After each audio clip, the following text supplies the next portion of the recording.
Hi എല്ലാവർക്കും നമസ്കാരം. നമ്മുടെ പുതിയൊരു വ്ളോഗിലേക്ക് എല്ലാവർക്കും സ്വാഗതം. ഇപ്പോൾ ഇന്നത്തെ നമ്മുടെ വീഡിയോ ടൈറ്റിലും തമ്പനയിലും ഒക്കെ കണ്ടതുപോലെ തന്നെ വിനായക ചതുർത്ഥിയുടെ വിശേഷങ്ങളാണ് കേട്ടോ. അപ്പോൾ കഴിഞ്ഞ സാറ്റർഡേ ആയിരുന്നല്ലോ വിനായക ചതുർത്ഥി. അപ്പോൾ ഈ വീഡിയോ കുറച്ച് ലേറ്റ് ആയിട്ടാണ് വരുന്നത്. അപ്പോൾ നമുക്ക് ആഴ്ചയിൽ 3 വീഡിയോ ഉള്ളത് കൊണ്ടാണ് ഇത്രയും ലേറ്റ് ആവുന്നത്. അപ്പോൾ ലാസ്റ്റ് നമ്മൾ അപ്ലോഡ് ചെയ്തിട്ടുണ്ടായിരുന്ന വീഡിയോയിൽ ഇതിൻ്റെ പ്രീ പ്രിപ്പറേഷൻസും കാര്യങ്ങളൊക്കെയാണ് പറഞ്ഞിട്ടുണ്ടായിരുന്നത്. നിങ്ങൾ ആ വീഡിയോ കണ്ടിട്ടില്ലെങ്കിൽ ഒന്ന് കണ്ടു നോക്കിയാൽ മതി. അപ്പോൾ തലേ ദിവസം തന്നെ ഞാൻ ഇതിൻ്റെ ഒരുക്കങ്ങളും കാര്യങ്ങളൊക്കെ ചെയ്ത് വെച്ചിട്ടുണ്ടായിരുന്നു.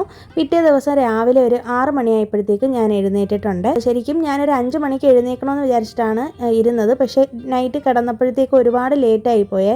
2-2:30 ആയി. പിന്നെ അതുകൊണ്ട് എന്തായാലും എഴുന്നേറ്റപ്പോഴത്തേക്കും കുറച്ച് ലേറ്റായിപ്പോയി. 6 മണിക്കാണ് എഴുന്നേറ്റത്. തലേ ദിവസം തന്നെ വിളക്കൊക്കെ കഴുകി വെച്ചിട്ടുണ്ടായിരുന്നു. കിച്ചണൊക്കെ നന്നായിട്ടൊന്ന് ക്ലീൻ ചെയ്തിട്ടാണ് കിടന്നത്. അപ്പോൾ രാവിലെ തന്നെ കുളിയൊക്കെ കഴിഞ്ഞിട്ട് വന്നിട്ട് ഞാൻ ആദ്യം തന്നെ നമ്മുടെ TV-യിൽ പാട്ടൊക്കെ വെച്ചിട്ടുണ്ട്, ഗണപതിയുടെ സോങ്സ് ഒക്കെ വെച്ചിട്ടുണ്ട്. അതിനുശേഷമാണ് നേരെ കിച്ചണിലേക്ക് വന്നിട്ടുള്ളത്. പ്രത്യേകിച്ച് നമ്മളിന്ന് പ്രസാദമൊക്കെ ചെയ്യുന്നത് കൊണ്ട് ഞാൻ ആദ്യമേ തന്നെ അടുപ്പൊക്കെ തലേ ദിവസമേ തുടച്ച് വെച്ചെന്ന് പറഞ്ഞിട്ടുണ്ടായിരുന്നില്ലേ. ഇതിൽ ചന്ദനവും കുങ്കുമവും ഒക്കെ ഒന്ന് തൊട്ട് കൊടുത്തിട്ടുണ്ട്. സാധാരണ ഇതുപോലെ പൊങ്കലിനും ദീപാവലിക്കും ഒക്കെ ഇങ്ങനെ തന്നെയാണ് ചെയ്യുന്നത്. നമ്മൾ പ്രസാദം ചെയ്യുന്നത് കൊണ്ടാണ് ഇങ്ങനെ അടുപ്പത്ത് ചന്ദനവും കുങ്കുമവും ഒക്കെ തേക്കുന്നത്. ഞാൻ മുന്നേ പറഞ്ഞതുപോലെ തന്നെ തലേ ദിവസമേ നമ്മൾ ഇവിടുന്ന് നോൺ വെജ് എല്ലാം എടുത്ത് മാറ്റിയിട്ടുണ്ടായിരുന്നു. അപ്പോൾ നമുക്ക് കിച്ചണിൽ നോൺ വെജ് ഒന്നും കുക്ക് ചെയ്യാനായിട്ട് പാടില്ല കേട്ടോ. അപ്പോൾ അതൊക്കെ എടുത്ത് ഇവിടുന്ന് മാറ്റണം, നന്നായിട്ട് ക്ലീൻ ചെയ്ത് ഇട്ടേക്കണം തലേ ദിവസം. അങ്ങനെ ചന്ദനവും കുങ്കുമവും ഒക്കെ തൊട്ട് കൊടുത്തതിന് ശേഷം ആദ്യമേ തന്നെ ഞാൻ പ്രസാദം ചെയ്യാനുള്ള വെള്ളക്കടലയില്ല, അത് തലേ ദിവസം വെള്ളത്തിലിട്ടിട്ടുണ്ടായിരുന്നു. അത് നന്നായിട്ടൊന്ന് കഴുകിയിട്ട് കുക്കറിലേക്ക് ഇട്ടു. ഒരു 4-5 വിസിൽ കേൾപ്പിച്ചത് വേവിച്ചെടുക്കാം. അത് കഴിഞ്ഞിട്ട് നേരെ വന്നിട്ട് ഉഴുന്ന് വടയ്ക്ക് വേണ്ടിയിട്ടുള്ള ഉഴുന്നൊക്കെ ഒന്ന് അരച്ചെടുക്കുന്നുണ്ട്. അപ്പം ഞാനിന്ന് മെയിനായിട്ട് ചെയ്യാൻ പോകുന്ന പ്രസാദങ്ങളെന്ന് പറയുന്നത് ഉഴുന്നുവട, പരിപ്പ് വട, കൊഴുക്കട്ട, പിടിക്കൊഴുക്കട്ടയും കാരക്കൊഴുക്കട്ടയും സ്വീറ്റ് കൊഴുക്കട്ടയും ചെയ്യുന്നുണ്ട്. പിന്നെ ചുണ്ടലെന്ന് പറയും നമ്മുടെ വെള്ളക്കടലയില്ലേ, അത് കടല വേവിച്ചത് അല്ലെങ്കിൽ കറുപ്പ് കടല ആയാലും മതി. കൊണ്ടക്കടലെന്നാണ് തമിഴിൽ ഇതിന് പറയുന്നത്. അപ്പോൾ ഇതൊക്കെ ഗണപതിയുടെ ഇഷ്ടപ്പെട്ട പലഹാരങ്ങളാണ് കേട്ടോ. പിന്നെ ഉണ്ണിയപ്പം വേണമെന്നുണ്ടെങ്കിൽ ചെയ്യാം, അതും ഗണപതിയുടെ ഏറ്റവും ഇഷ്ടപ്പെട്ടതാണ്. ഞാൻ ഇന്നത് ചെയ്യുന്നില്ല. പിന്നെ മോദകം ചെയ്യുന്നുണ്ട്. ഇത്രയാണ് ഞാൻ വീട്ടിലുണ്ടാക്കുന്നത്. പിന്നെ ചക്കര പൊങ്കൽ എന്ന് പറഞ്ഞിട്ട് പായസം ഉണ്ടല്ലോ, അതും കൂടി ചെയ്യുന്നുണ്ട്. അപ്പോൾ റെസിപ്പീസൊക്കെ ഞാൻ ഡീറ്റെയിൽഡ് ആയിട്ട് തന്നെ കാണിക്കുന്നുണ്ട്. ഇതുപോലെ ഉഴുന്നൊക്കെ അരച്ച് വെച്ചു. പിന്നെ ചുണ്ടലിനൊക്കെ വെച്ചിട്ടുണ്ടായിരുന്നു, കുക്കറിലിട്ടിട്ടുണ്ടായിരുന്നു. അതിനുശേഷം ഹസ്ബൻഡൊക്കെ എഴുന്നേറ്റ് വന്നിട്ടുണ്ട്. ആമി എഴുന്നേറ്റിട്ടില്ല. ഇപ്പോൾ ഹസ്ബൻഡ് കുളിച്ചിട്ടൊക്കെ വന്നു. അപ്പോഴത്തേക്കും ഞാനിങ്ങനെ ഫ്രണ്ടിൽ കെട്ടാനുള്ള തോരണമൊക്കെ എടുത്ത് കൊടുത്തിട്ടുണ്ട്. കുരുത്തോല തോരണവും മാവിലേക്ക് നമ്മുടെ വീട്ടിലെ ഫ്രണ്ടിലെ ഗേറ്റിലിങ്ങനെ നമ്മൾ ഗ്രില്ലിലിങ്ങനെ കെട്ടി തൂക്കിയിടണം.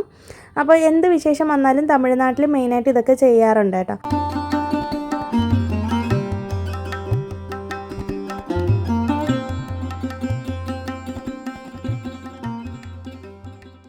പിന്നെ അത് കഴിഞ്ഞിട്ട് നേരെ കിച്ചണിലേക്ക് വന്നിട്ട് പരിപ്പ് വടയ്ക്ക് വേണ്ടുന്ന പരിപ്പ് ഞാൻ തലേ ദിവസം വെള്ളത്തിലിട്ടിട്ടുണ്ടായിരുന്നു. അതെടുത്ത് മിക്സിയിലൊന്ന് അരയ്ക്കാമെന്ന് വിചാരിച്ചു കേട്ടോ. അതിന് വേണ്ടിയിട്ട് പരിപ്പ് ആദ്യം ചേർത്ത് കൊടുത്തു. പിന്നെ ഒരു ചെറിയ കഷ്ണം പട്ടയും പിന്നെ ഒരു 3-4 വറ്റൽ മുളകും പിന്നെ കുറച്ച് പെരിഞ്ചീരകം കൂടി ചേർത്ത് കൊടുത്തു. എന്നിട്ട് ഒന്ന് ക്രഷ് ചെയ്തെടുക്കുകയാണ് ചെയ്തത്.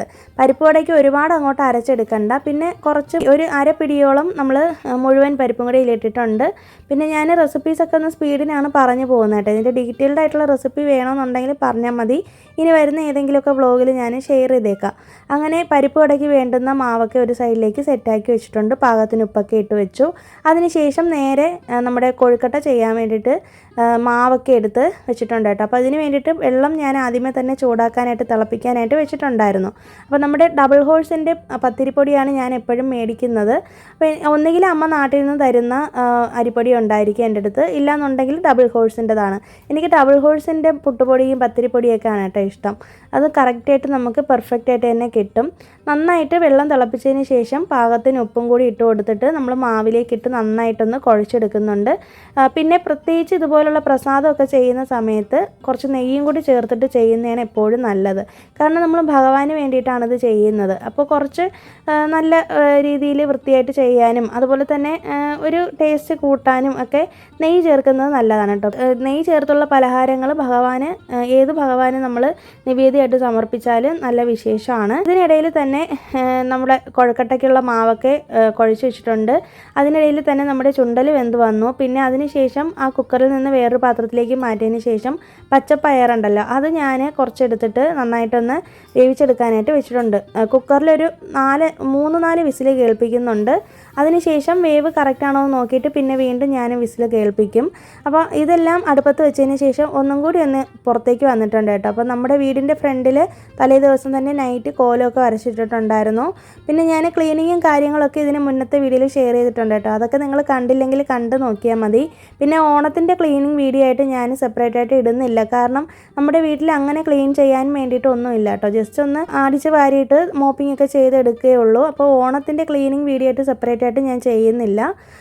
കാരണം നമുക്ക് മിക്കവാറും എല്ലാ ദിവസങ്ങളിലും ഞാൻ ക്ലീനിങ് ഒക്കെ ചെയ്ത് പോകുന്നത് കൊണ്ട് ഇതിന് വേണ്ടിയിട്ട് സെപ്പറേറ്റ് ഒരു ക്ലീനിങ് ഞാൻ ചെയ്യുന്നില്ല കേട്ടോ. പിന്നെ അത് കഴിഞ്ഞിട്ട് നേരെ വന്നിട്ട് ഞാൻ തലമുടിയൊക്കെ ഒന്ന് തോർത്തിയിട്ട് പൂവൊക്കെ എന്നെടുത്ത് വെച്ചിട്ടുണ്ട്. അപ്പോൾ ഞാൻ തലേ ദിവസം പറഞ്ഞിട്ടുണ്ടായിരുന്നില്ലേ, ഞാൻ മുല്ലപ്പൂവ് പുറത്ത് ഗേറ്റിലാണ് ഇട്ടിട്ടുണ്ടായിരുന്നതെന്ന്.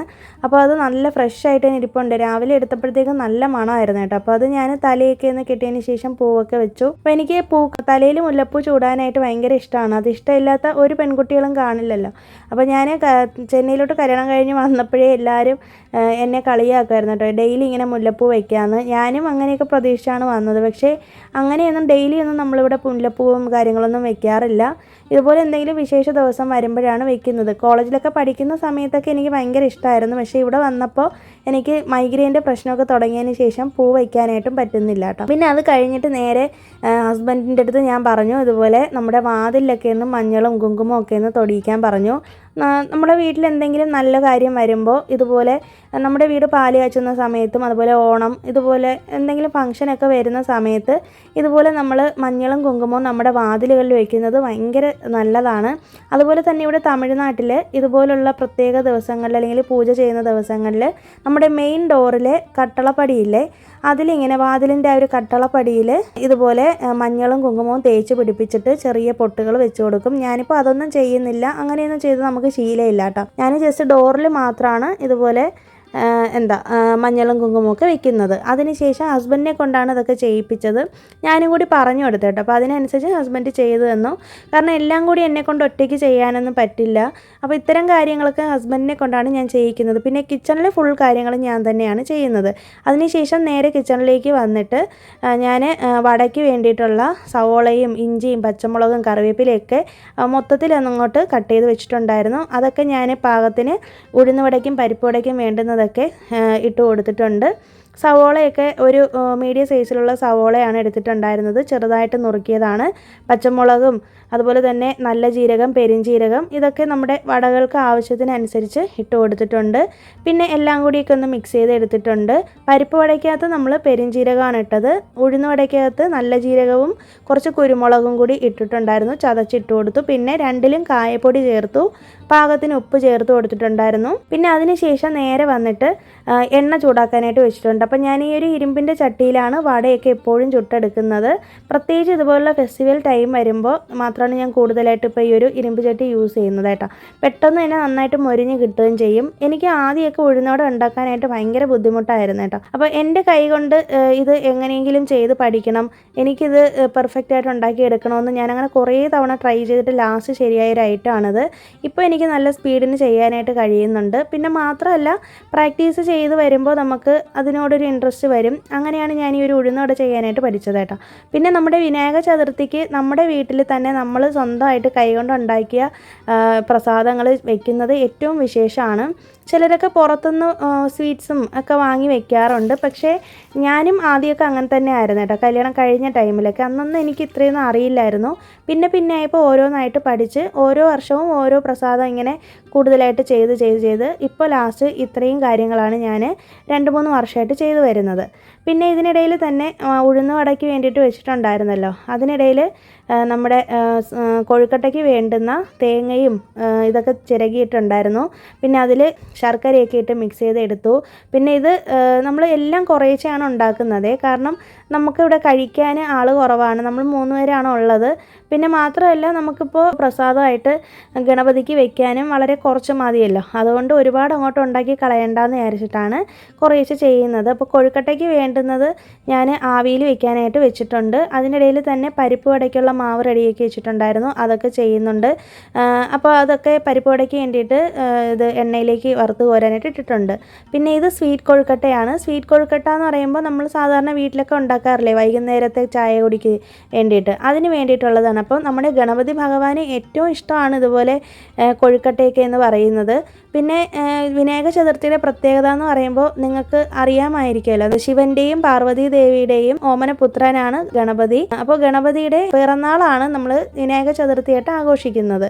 പിന്നെ ഇതിനോടനുബന്ധിച്ച് ഒരുപാട് ഐതിഹ്യങ്ങളും കഥകളും ഒക്കെ ഉണ്ട്. ഗണപതി ഭഗവാന്റെ ഈ ഒരു പിറന്നാൾ ദിവസം വിനായക ചതുർത്ഥിക്ക് നമ്മുടെ വീട്ടിൽ തന്നെ ഇത് ആഘോഷിക്കുകയാണെന്നുണ്ടെങ്കിൽ, അല്ലെങ്കിൽ നമ്മൾ പ്രസാദമൊക്കെ ചെയ്ത് നമ്മുടെ കൈകൊണ്ട് ചെയ്ത് നമ്മൾ ഭഗവാനെ പ്രാർത്ഥിക്കുകയാണെങ്കിൽ നമ്മുടെ കാര്യ തടസ്സങ്ങളൊക്കെ മാറിക്കിട്ടും. അതുപോലെ തന്നെ വിഘ്നങ്ങളെല്ലാം അകറ്റുന്ന ഭഗവാനാണല്ലോ നമ്മുടെ വിഘ്നേശ്വരൻ അല്ലെങ്കിൽ ഗണപതി ഭഗവാൻ എന്ന് പറയുന്നത്. ഗണപതിക്ക് ഏറ്റവും ഇഷ്ടപ്പെട്ട കുറച്ച് ഫ്രൂട്ട്സുകളും കാര്യങ്ങളും ഒക്കെ വെച്ചിട്ടാണ് നമ്മൾ നിവേദ്യം ചെയ്യുന്നത് കേട്ടോ. എന്തൊക്കെ ഫ്രൂട്ട്സാണ് കാര്യങ്ങളെന്നൊക്കെ ഉള്ളതൊക്കെ ഞാൻ വഴിയെ പറഞ്ഞു തരാം. അപ്പോൾ നിങ്ങൾ വീഡിയോ സ്കിപ്പ് ചെയ്യാതെ തന്നെ കണ്ടാൽ മതി. ഇതിനിടയിൽ തന്നെ നമ്മൾ ചക്കരപ്പൊങ്കൽ വെച്ചിട്ടുണ്ടായിരുന്നു. അതിന് വേണ്ടിയിട്ട് ചെറുപയർ പരിപ്പും പച്ചരിയും കൂടെ കുക്കറിൽ വേവിച്ചിട്ട് നന്നായിട്ട് വേവിച്ചെടുത്തതിന് ശേഷം ഒരു 5-6 വിസിൽ കേൾപ്പിച്ച് വേവിച്ചതിന് ശേഷം അതിലേക്ക് ശർക്കരയും പാലും കൂടി ഒഴിച്ചിട്ട് ആവശ്യത്തിന് ഏലക്ക പൊടിയും കൂടെ ചേർത്തിട്ട് നമ്മൾ അണ്ടിപ്പരിപ്പ് മുന്തിരിയൊക്കെ ഒന്ന് വറുത്തെടുക്കുകയാണ് ചെയ്തത്. പിന്നെ ഇതിനിടയിൽ തന്നെ നമ്മുടെ മോദകത്തിന് വേണ്ടിയിട്ടുള്ള അല്ലെങ്കിൽ സുഖിയന് വേണ്ടിയിട്ടുള്ള മാവൊക്കെ ഒന്ന് കുഴച്ച് വെച്ചിട്ടുണ്ടായിരുന്നു. പിന്നെ പരിപ്പൊക്കെ ഞാൻ പച്ചപ്പയറൊക്കെ ഒന്ന് വേവിച്ച് വെച്ചു. അതെല്ലാം ഒന്ന് സെറ്റാക്കിയിട്ട് അതും കൂടി വറുത്ത് കോരാനായിട്ട് എടുത്തിട്ടുണ്ട്. അങ്ങനെ ഫൈനലി നമ്മുടെ എല്ലാ പ്രസാദവും തയ്യാറായിട്ടുണ്ട്. അപ്പോൾ ഇത്രയും കാര്യങ്ങളാണ് ഞാൻ ചെയ്തിട്ടുണ്ടായിരുന്നത്. എല്ലാം ഞാൻ ഒറ്റയ്ക്കാണ് ചെയ്തത്, എൻ്റെ കൈ കൊണ്ട് തന്നെയാണ് ചെയ്തത്. എനിക്കിത് ഭയങ്കര ആഗ്രഹമായിരുന്നു കേട്ടോ, എനിക്ക് ഒറ്റയ്ക്ക് ഇതൊക്കെ ചെയ്ത് ഭഗവാന് വേണ്ടിയിട്ട് സമർപ്പിക്കണമെന്നുള്ളത്. അപ്പോൾ നമ്മൾ കുറച്ച് നേരത്തെ ഒന്ന് എണീക്കുകയാണെങ്കിൽ തലേ ദിവസം പ്രീ പ്രിപ്പറേഷൻസ് ഒക്കെ ചെയ്ത് വെക്കുകയാണെങ്കിൽ നമ്മളെക്കൊണ്ടും ഇതൊക്കെ ചെയ്യാനായിട്ട് പറ്റും. പിടിക്കൊഴുക്കട്ട, അതുപോലെ കാരക്കൊഴുക്കട്ട, സ്വീറ്റ് കൊഴുക്കട്ട, ഉഴുന്നുവട, പരിപ്പ് വട, പിന്നെ ചക്കര പൊങ്കൽ, ചുണ്ടൽ, ഇത്രയാണ് നമ്മൾ ചെയ്തിട്ടുണ്ടായിരുന്നത്. നമുക്കിതിൽ കൂടുതലായിട്ടുള്ള പ്രസാദങ്ങളും കൂടി ഇനി വേണമെങ്കിൽ ആഡ് ചെയ്യാം. ലഡു, അതുപോലെ തന്നെ ഉണ്ണിയപ്പം, അതൊക്കെ നമുക്ക് വേണമെങ്കിൽ ചേർക്കാം കേട്ടോ. ഞാനതൊന്നും ചെയ്തിട്ടില്ല. ഇത്രയും ചെയ്തപ്പോൾ തന്നെ ഒരുപാട് ലേറ്റായിപ്പോയി. അപ്പോൾ ഒരു 10-10:30 ആയപ്പോഴത്തേക്കും നമ്മൾ പൂജ ചെയ്തിട്ടുണ്ട്. ചില ആൾക്കാരാണെങ്കിൽ വൈകുന്നേരത്തിലാണ് പൂജ ചെയ്യുന്നത്. ഞങ്ങളിപ്പോൾ രാവിലെയാണ് ചെയ്യുന്നത് കേട്ടോ. ഞങ്ങൾ എല്ലാ വർഷവും അങ്ങനെ തന്നെയാണ് ചെയ്യുന്നത്. ഇതിനിടയിൽ തന്നെ ഞാൻ പോയിട്ട് പൂജാ റൂമിലുള്ള ഫോട്ടോസൊക്കെ നന്നായിട്ടൊന്ന് തുടച്ചിട്ട് അതിൽ മഞ്ഞളും കുങ്കുമവും ഒക്കെ വെച്ച് കൊടുത്തിട്ടുണ്ട്. കാരണം നമ്മുടെ പൂജാ റൂമിലും വിളക്ക് കൊളുത്തണം. പൂജാ റൂമിൽ വിളക്ക് വെച്ചതിന് ശേഷമാണ് നമ്മുടെ ഈ ഒരു ഗണപതിയുടെ ഈ ഒരു സ്ഥലത്തും നമ്മൾ ഗണപതി വെച്ചേക്കുന്ന സ്ഥലത്തും നമ്മൾ വിളക്ക് വയ്ക്കേണ്ടത്. അതിന് മുന്നേ ഞാൻ എന്തായാലും ഗണപതി വെക്കുന്ന ആ ഒരു സ്ഥലമൊക്കെ ഒന്ന് ഡെക്കറേറ്റ് ചെയ്യാമെന്ന് വിചാരിച്ചിട്ട്, അപ്പോൾ നമ്മുടെ കയ്യിലുള്ള കുറച്ച് ജമന്തിപ്പൂക്കളും റോസാപ്പൂക്കളും ഒക്കെ വെച്ചിട്ടൊന്ന് ഡെക്കറേറ്റ് ചെയ്യുന്നുണ്ട്. പിന്നെ നമ്മുടെ ഗണപതിയുടെ ഫോട്ടോയിൽ ഹാരം ഇട്ട് കൊടുത്തു, എരിക്കിൻ്റെ പൂവിലുള്ള മാലയാണ് ഇട്ട് കൊടുത്തത്. പിന്നെ ഗണപതിക്ക് ഏറ്റവും പ്രിയപ്പെട്ടതാണ് കറുകപ്പുല്ല്, അതും കൂടി വെച്ച് കൊടുത്തിട്ടുണ്ട്. അപ്പോൾ ഇതൊക്കെ നമുക്ക് ഇത്രയും ഗ്രാൻഡായിട്ടൊന്നും ചെയ്യാൻ നമുക്ക് കഴിവില്ല എന്നുണ്ടെങ്കിൽ ഒന്നും പേടിക്കേണ്ട കാര്യമില്ല കേട്ടോ. നമ്മുടെ പൂജാ റൂമിൽ നമ്മുടെ അടുത്ത് ഗണപതിയുടെ ഫോട്ടോയോ ചെറിയ കളിമണ്ണിലുള്ള വിഗ്രഹമൊക്കെ ഉണ്ടെങ്കിൽ നമുക്ക് എന്തെങ്കിലും ഒരു നിവേദ്യം നമ്മളെ കൊണ്ട് പറ്റുന്നത് മാത്രം, കുറച്ച് പാല് മാത്രം വെച്ചാലും മതി, അല്ലെങ്കിൽ പഴമോ എന്തെങ്കിലും വെച്ചാൽ മതി. എന്നിട്ട് നമ്മൾ സാധാരണ പോലെ വിളക്ക് കൊളുത്തിയിട്ട് പ്രാർത്ഥിച്ചാൽ മതി കേട്ടോ. അങ്ങനെ ഇത്രയും ഗ്രാൻഡായിട്ട് ചെയ്യണമെന്നൊന്നുമില്ല. നമുക്ക് ഓരോ വർഷവും നമ്മൾ ചെയ്ത് തുടങ്ങുമ്പോൾ നമുക്ക് കൂടുതലായിട്ട് ഇത് ചെയ്യാനായിട്ടുള്ളൊരു ആഗ്രഹം തോന്നും. അതിന് നമുക്ക് ഭഗവാൻ സാധിച്ചു തരുകയും ചെയ്യും. എൻ്റെ ഒരു അനുഭവം അങ്ങനെയാണ്. പിന്നെ ഇതിന് ശേഷം നമ്മൾ അവലും പൊരിയും ഒക്കെ വെച്ചിട്ടുണ്ട്. ഇതൊക്കെ നമ്മൾ മാർക്കറ്റിൽ നിന്ന് മേടിച്ചിട്ടുള്ളതാണ് കേട്ടോ. ഇതിൻ്റെ കിറ്റായിട്ട് നമുക്ക് മേടിക്കാനായിട്ട് കിട്ടും. അപ്പോൾ ഇതിനകത്തിരിക്കുന്ന ഫ്രൂട്ട്സൊക്കെ എന്ന് പറയുന്നത് കരിമ്പുണ്ട്, അതുപോലെ തന്നെ ചോളമുണ്ട്, ആപ്പിളുണ്ട്, ഓറഞ്ചുണ്ട്, പേരയ്ക്കയുണ്ട്, പിന്നെ ഞാവൽപ്പഴമുണ്ട്, പിന്നെ നമ്മൾ ചെറുപഴം മേടിച്ചിട്ടുണ്ടായിരുന്നു. പിന്നെ ആ ഒരു നീളത്തിനിരിക്കുന്നില്ലേ, അത് കമ്പെന്ന് പറയും, ആ സാധനമാണത്. അതിൻ്റെ മലയാളത്തിലെ പേര് എനിക്ക് അറിയത്തില്ല കേട്ടോ. കമ്പെന്ന് പറഞ്ഞിട്ട് ഇവിടെ തമിഴ്നാട്ടിൽ മേടിക്കാനായിട്ട് കിട്ടുന്ന സാധനമാണ്. ഇതൊക്കെ നമ്മുടെ ഗണപതി ഭഗവാന് ഏറ്റവും പ്രിയപ്പെട്ടതാണ്. പിന്നെ നമ്മുടെ കൈകൊണ്ട് ഉണ്ടാക്കിയിട്ടുള്ള പ്രസാദങ്ങളും കൂടി ഒരു പ്ലേറ്റിലേക്ക് ആക്കി വെച്ചിട്ടുണ്ട്. അപ്പോൾ നമ്മുടെ ഗണപതി ഭഗവാന്റെ മുന്നിൽ വാഴയില ഇട്ടിട്ട് നമ്മൾ ഇതുപോലെ ഓരോ ഐറ്റംസായിട്ട് വെച്ച് കൊടുക്കുകയാണ് ചെയ്യുന്നത്. ഇതിപ്പോൾ പ്ലേറ്റിലോട്ട് ഞാൻ ഒരു വൃത്തിക്ക് വേണ്ടിയിട്ട് മാറ്റി വെച്ചതാണ് കേട്ടോ.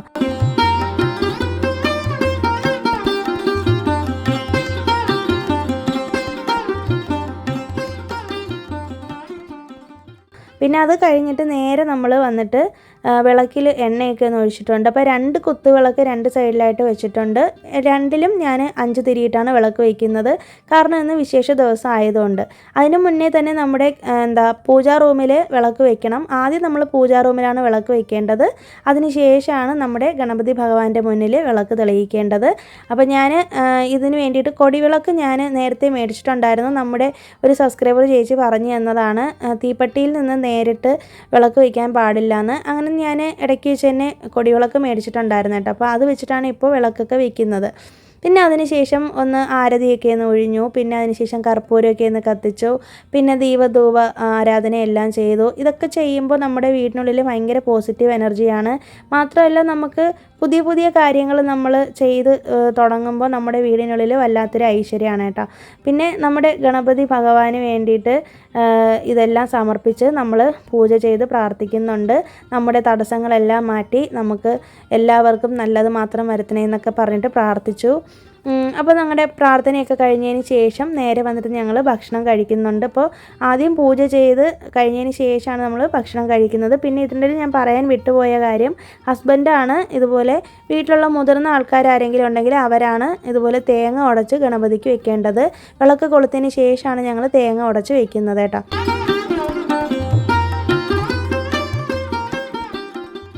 അപ്പോൾ അതിന് ശേഷം ഭക്ഷണം കഴിച്ചതിന് ശേഷം നമ്മൾ കഴിച്ചപ്പോഴത്തേക്ക് ഏകദേശം ഒരു 11 മണിയോളം ആയിട്ടുണ്ട്. ഭയങ്കരമായിട്ട് ടയേർഡായിപ്പോയി ഞാൻ. തലേ ദിവസം മുതൽ എനിക്ക് ഉറക്കമൊക്കെ ശരിയാവുന്നുണ്ടായിരുന്നില്ല. പിറ്റേന്ന് രാവിലെ നേരത്തെ എഴുന്നേൽക്കുക ഉണ്ടായി. അതുകൊണ്ട് തന്നെ ഒരുപാട് നല്ല ക്ഷീണമായിരുന്നു കേട്ടോ. അതിന് ശേഷം ഞങ്ങൾ ഒന്ന് ക്ഷേത്രത്തിലേക്ക് പോകാമെന്ന് വിചാരിച്ചിട്ട് നമ്മുടെ അണ്ണാനഗറിലുള്ള അയ്യപ്പ ക്ഷേത്രത്തിലേക്ക് വന്നിട്ടുണ്ട്. ഇങ്ങോട്ടേക്ക് വന്നപ്പോഴത്തേനും ഉണ്ട് ഇവിടെ എങ്ങും ക്ഷേത്രം തുറന്നിട്ടില്ല. ക്ഷേത്രം അടച്ചുപോയി. 10 മണിക്ക് എന്തോ അടച്ചെന്ന് പറഞ്ഞായിരുന്നു. നമ്മളിവിടെ എത്തിയപ്പോഴത്തേക്കും 11:30 ആയിട്ടുണ്ട്. അപ്പോൾ നേരെ വേറൊരു ക്ഷേത്രത്തിലേക്ക് വരാമെന്ന് വിചാരിച്ചിട്ട് വരുന്ന വഴിയിൽ തന്നെ വേറൊരു ക്ഷേത്രത്തിൽ കയറി.